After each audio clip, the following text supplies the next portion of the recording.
el Patí Vilanova, que ja ha trencat aquest 0 al marcador davant d'un Sant Celoni que va acabar capitulant a les casernes en un partit que era especial, el que jugava a les casernes, primer partit a casa, per tant l'equip amb ganes de fer-ho bé, després del mal regust de boca de la derrota a Cadí, on l'equip no va poder mostrar la seva millor versió, i la veritat és que jo penso que davant del Sant Celoni vam començar a veure un Patí Vilanova més semblant al de la pretemporada, més semblant a aquell Vilanova sòlid, rocós, amb les idees molt clares, sabent què tocava fer, i jo penso que és la gran recepta davant d'un Sant Celoni de Marco Malat, que la veritat és que a mi em va donar també bona impressió. Potser li van faltar moure més la banqueta, al final va fer una roda de només 5 jugadors, Marco Malat, i jo penso que això al final li va passar una mica de factura en el tram final del partit. És veritat que Pol Pintado va entrar, però va jugar poquet.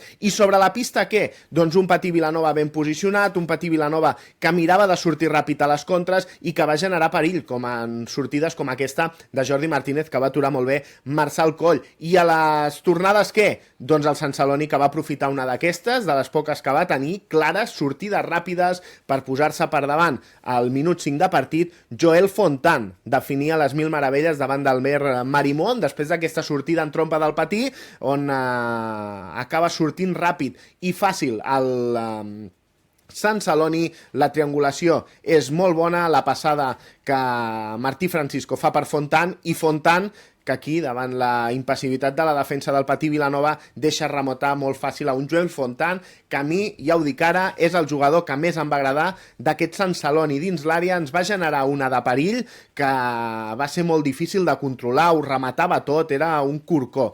Joel Fontan, que em va agradar, com dèiem, molt sobre la pista. Un Patí Vilanova que amb el gol doncs, no es va arrugar, va seguir intentant fer el seu joc. El Patí doncs, ja havia dit durant la setmana que seria un partit de pocs gols i que seria un partit de treballar-ho molt, i el Vilanova doncs, que les va tenir. Aquesta és una bona acció de Bernat Manent, que no acaba trobant porteria, tampoc troba la passada al segon pal per David Letxa, i després amb llançaments des de la distància, mirant de sorprendre a un Marçal Coll, que en tot moment va estar molt ben col·locat, també mirant de trobar doncs, alguna passada interior, alguna finta, però la veritat és que en tot moment el Sant Celoni, això ja ho sabíem que passaria, va estar molt ben posicionat a la pista i va fer que el Patí Vilanova li costés horrors. Trobar aquest home interior, amb Vázquez, amb José López, no el van acabar de trobar, i això doncs, va generar perill.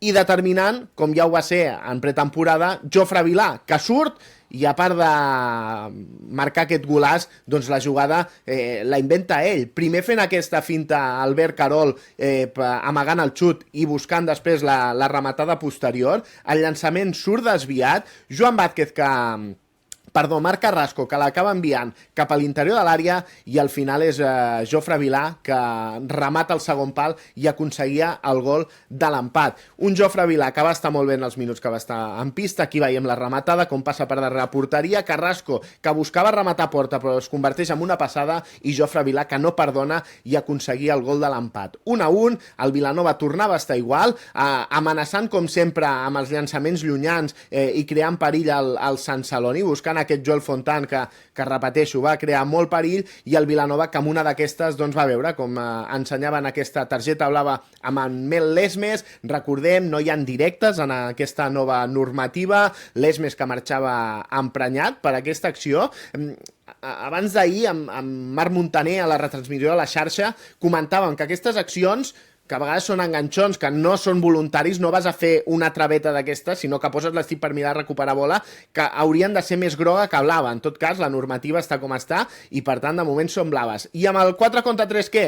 Doncs molt ben treballat el Patí Vilanova, que va tenir paciència, i Jofre Vilà, que treu a passejar el seu canó i acaba aconseguint posar per davant el Club Patí Vilanova. 2 gols del Patí, els 2 primers del partit, que els anotava un Jofre Vilà, que tornava a ser determinant en l'atac vilanoví, trobant la porteria doncs que fins a aquell moment se li resistia al conjunt de Gerard Vergés. El 4 contra 3 que aquesta temporada serà determinant, i aquí ho veiem, com el Vilanova va anar movent i després ja amb aquest espai Jofre Vilà troba el primer pal i acaba superant a Marçal Coll per anotar el que era el 2-1. Un Vilanova que amb el 2-1 va tenir opcions de mantenir aquest marcador, va saber treballar-lo, semblava que es podia arribar al descans amb un marcador favorable, però, com dèiem, un conjunt del Sant Celoni que amb Joel Fontan creava perill. Albert Carol que tira des de la distància i Fontan que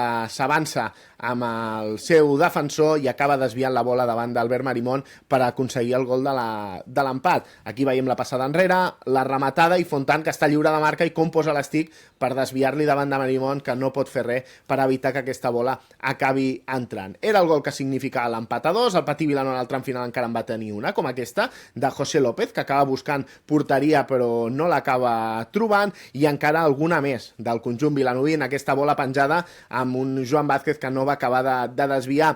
Li va costar al Patí Vilanova trobar aquests homes, aquest José López, aquest Joan Vázquez, que creessin perill darrere la porteria i a l'interior de l'àrea i aconseguissin crear perill. En tot cas, hi ha imatges de la segona meitat amb un Patí Vilanova que va buscar porteria ràpid. Aquest és José López qui buscava sorprendre amb en Marçal Coll, també el Patí Vilanova aquí en aquesta acció de Jordi Martínez, que no acaba de rematar fàcil davant del porter del Sant Celoni, i encara més del Club Patí Vilanova, en aquest cas amb la típica de Jofre Vilà, de sortir des del darrere, acaba rematant alt. I ja dèiem que Jofre Vilà estava de dolç, estava fent un partit molt i molt bo, el sitgetà. Aquí, òbviament, que el seguien perquè estava sent determinant per l'equip de Gerard Vergés, i encara un Jofre Vilà que va seguir sent determinant i va seguir sent el jugador que acaba determinant i capgirant el partit. Primer, amb aquesta ocasió, llançament duríssim, el segon pal que no acaba trobant porteria, la bola surt desviada. També amb alguna ocasió més que va tenir accions. Aquesta, el llançament on José López intenta desviar, però torna a estar molt bé Marçal Coll. Un tram de partit on és veritat que el Patí Vilanova no estava patint gaire en defensa, no estava tenint les arribades, i en canvi en atac semblava que no acaba de culminar una jugada en atac per aconseguir el gol que donés la tranquil·litat. I com dèiem, encara més Jofre Vilà, amb aquesta sortida, amb el teva meva, la rematada finalment surt mossegada i no acaba de trobar porteria. Amb Jofre Vilà sobre la pista, eren els minuts on el Patí Vilanova tenia més opcions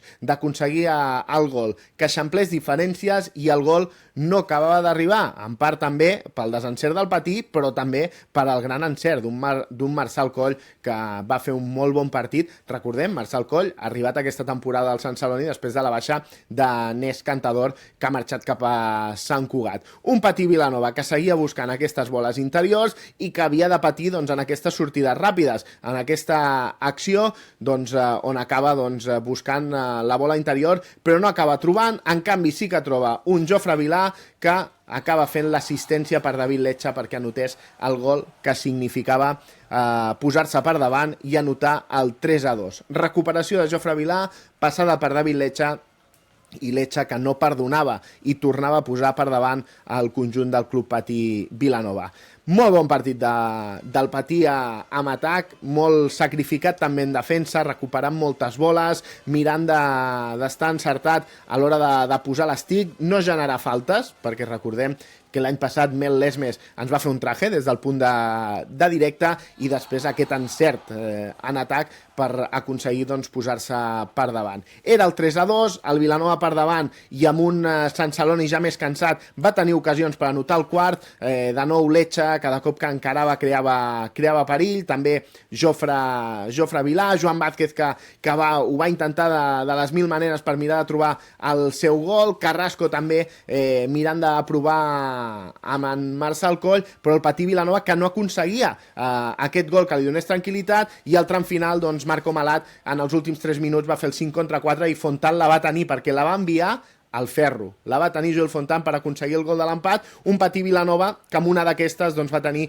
aquesta ocasió, va al terra de Viletxa, acaba marcant Joan Vázquez, però ja havia xiulat en León, Albert León, l'àrbitre, un dels àrbitres del partit, ensenyava targeta blava a Joel Fontan per aquesta acció i, òbviament, cara de tontos tots plegats, faltaven 2 minuts per acabar el partit, perquè és una acció manifesta de gol que és determinant, però la nova normativa, per això no és directe, i per tant els àrbitres reglament en mà no van acabar assenyalant aquesta falta directa, sí que van assenyalar la targeta blava, però hem posat la repetició de l'acció perquè el Patí Vilanova aquí surt ràpid i acaba provocant aquesta acció, aquí Letxa jugant bé, i veieu com Fontan arriba i com li posa les mans per evitar que pugui ser el segon home que remati, i ja no dic que xiulis abans o després de marcar Joan Vázquez quan estava clar que era ell contra la porteria buida i que podia ser gol perfectament, sinó que a més no xiulis la directa perquè en tot cas estàs beneficiant clarament a l'equip infractor. En tot cas, el Vilanova acaba jugant amb superioritat numèrica aquests minuts finals i no va ser capaç de notar amb aquesta acció el gol que donés tranquil·litat. Per sort, sí que és veritat que el tram final la va tenir Joan Vázquez i ara sí no va perdonar per anotar el gol, la sentència que posava el 4-2 definitiu a 12 segons pel final.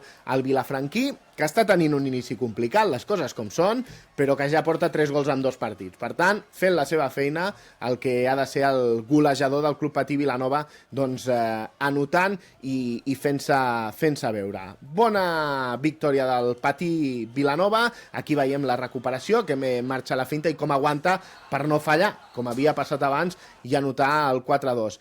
Victòria del Patí, respirem tots tranquils, primera victòria al Sarró, ens hem tret pressió, i ara la setmana vinent cap a Sant Sadurní, a jugar contra el Noia B.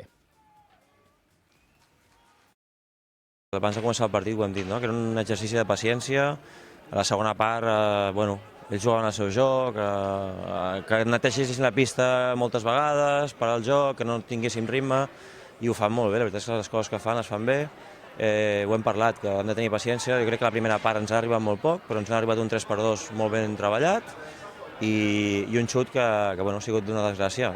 A la mitja part que hem parlat és això, seguir sent pacients, tots els moviments que fessin tenir més profunditat que el dia del Cadí, perquè sí que penso que avui hem jugat molt més a fons, darrere la porteria, i els hem mogut molt bé, i molt content perquè tot l'equip ha sigut molt disciplinat. La veritat és que ens ha costat molt, sobretot la segona part, arribar, però cada vegada que baixàvem la bola a fons de pista, ells es tancaven els 4 dins l'àrea, i sí que fèiem xuts exteriors, però els han defensat bé, penso que hem arribat bastant dintre del partit que ens esperàvem, i ja et dic, ho hem parlat abans del partit, torno a incidir, paciència, disciplinats, buscarien un marcador molt curt, i crec que avui hem treballat molt bé els últims minuts. Penso que tots són importants, els que juguen més i els que no juguen, i els que juguen menys, i tothom sentirà el seu moment, tothom que treballi. Llavors, avui era un partit que penso que hem treballat molt al mig de la pista i teníem molta gent patinadora, amb un jugador interior, i això jo penso que ho hem treballat molt bé, tant els interiors com els exteriors, i a veure si la setmana que ve, amb un filial que segurament serà molt complicat, a veure si podem seguir la mateixa línia.